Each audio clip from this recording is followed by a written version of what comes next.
దేశవ్యాప్తంగా బ్యాంకింగ్ రంగంలో నెలకొన్న కీలక సమస్యల పరిష్కారం కోసం ఆల్ ఇండియా యూనియన్ బ్యాంక్ ఉద్యోగ సంఘాల పిలుపు మేరకు ధర్నా కార్యక్రమం నిర్వహించారు. ఈ ధర్నాలో ప్రభుత్వ రంగ బ్యాంకుల ఉద్యోగులు పెద్ద సంఖ్యలో పాల్గొని తమ న్యాయమైన డిమాండ్ 5 రోజుల బ్యాంకింగ్ పని విధానాన్ని అమలు చేయాలని ఉద్యోగ సంఘాలు ఎంజీ రోడ్ ఎస్బీఐ బ్యాంక్ ఎదుట ప్లకార్డులతోటి ధర్నా నిర్వహించారు. అనంతరం ఎస్బీఐ బ్యాంకు నుండి లక్ష్మీదేవి వరకు భారీ ర్యాలీని నిర్వహించారు.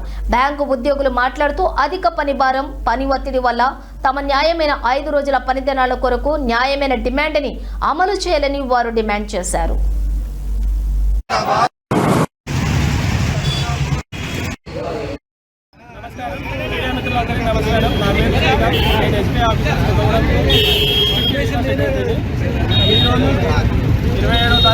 జనవరి 2026 బ్యాంక్ ఉద్యోగులు ఎంప్లాయీస్ అందరూ కలిసి సమ్మెకు దిగాము.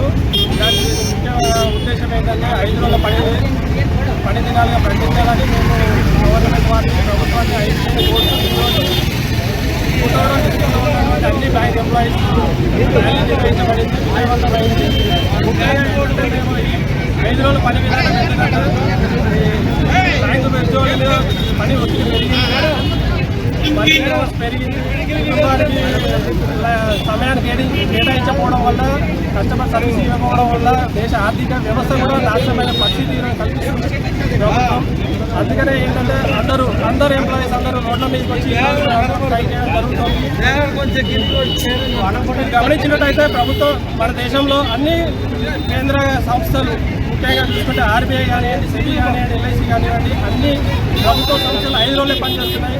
కానీ దేశానికి ఆర్థిక వెన్నుముకగా ఉన్నటువంటి బ్యాంకులకు మాత్రం ఇంతవరకు అది అమలు చేయలేదు. ఇది ఖచ్చితంగా ఈ రోజు ఖచ్చితంగా ప్రకటించాల్సిన అవసరం వచ్చింది. ఎందుకంటే బ్యాంకు ఉద్యోగుల ఆరోగ్యమే దేశ ఆర్థిక ఆరోగ్యం. అందుకని ఏంటంటే వెంటనే ప్రకటించాలని కోరుతూ మేము ఈరోజు సమ్మె చేయడం జరుగుతుంది. అందరూ అన్ని బ్యాంక్స్ వాళ్ళు, మనకు లోకల్లో ఉన్న అన్ని బ్యాంక్స్ వాళ్ళు అందరూ ధైర్యంగా వచ్చారు. ఇది ఆరంభం మాత్రమే. ఇలాంటి డిమాండ్లు, మా డిమాండ్ నెరవేర్చకపోతే ఇలాంటివి సమ్మెను ఉధృతం చేస్తాము. మార్చిలో మేము మరి ఇన్ని స్ట్రైకులు పోయి ముందు ఇంకా స్ట్రైక్ చేసి మా డిమాండ్లన్నీ